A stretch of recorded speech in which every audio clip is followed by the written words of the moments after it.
Edgar Ribello, who is much senior, Hello? and who talked about sustainable development. Goa is a state for sustainable development, not development per se. Now, I believe that when we are talking about sustainable development, we don't talk about figures. We don't talk about Goa being a platform for carrying cargo from somewhere else and going through Goa. Goa has to be for the Goemkar. What benefits Goa most? Now, tourism is what we have to talk about. The state government today does not even have a tourism policy. It does not even know which tourists to cater. In the Legislative Assembly, we have exposed the state government to be tapping tourism potential in Nepal, which is much poorer country than India, than Goa. So nobody from Nepal is going to come here other than the watchmen, the Gurkhas who come here to work. And these people spend 26 lakh Indian rupees, which in the Nepalese form become 80 lakh rupees to get tourists from Nepal here. So the government of Goa has no tourism policy, first.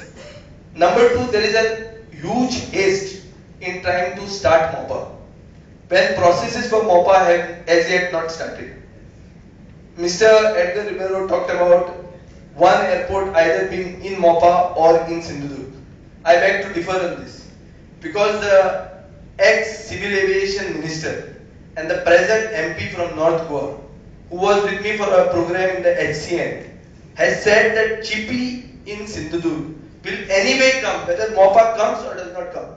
So that fear, that ghost that is being created in Goa, that if you don't allow MOPA, Chippy will come. This is a hoax.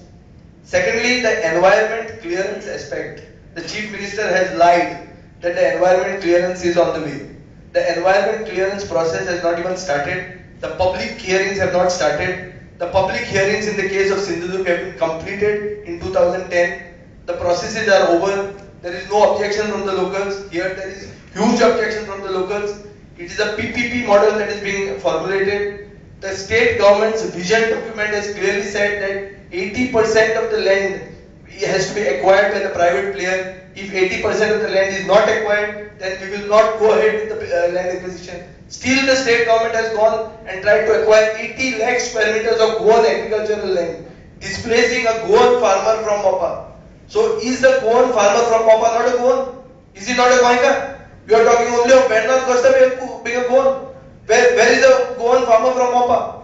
Why is the Goan population and the Goan government not thinking about a Goan farmer from MOPA? And Mr. Momin Gulino has said that a right-thinking government will not allow WU to close down. I don't know whether he agrees that this is a right-thinking government which we have in place. And I do not know how the opposition can agree that there is a right-thinking government in which you are not a part of the ruling party. And more so, when you are trying to bring about an argument that Air Force One has to land in Goa, that Mr. Obama coming in Goa would have brought about some sea change in Goan economic status. I feel that these are just arguments.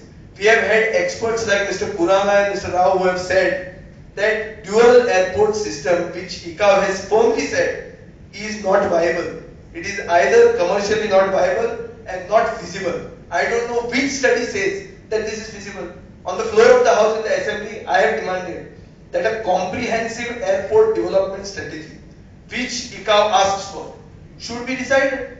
You show us the comprehensive airport development strategy. Does the government have it?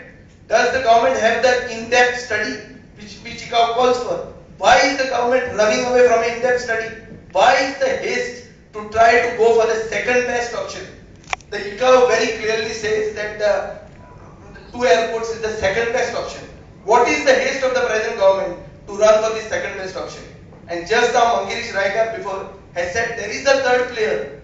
I don't know whether Savio mistook him or overlooked that part of it. He says there is a third player. Who is the third player? The Chamber of Commerce speaks for capitalists. They are not interested in the emotions of the people of Goa. They are elected by They are come here to defend the Goenka. They are not come here to think in the national perspective. Entire Mr. Momin says that lands have been acquired from Goans. My lands have been acquired. Lakhs of square meters of land belonging to my family have been acquired. And the Navy is an expansionist. I agree with it totally. But that does not mean that we are going to allow our state to be just a corridor to carry Ratnagiri, Apus and Sindhudurg mangoes from Goa. Think of Goans first. Where is the Ratnagiri apple? Nobody eats the Ratnagiri apples in Goa. If you ever go to Mathura, you have to think about the Mathura.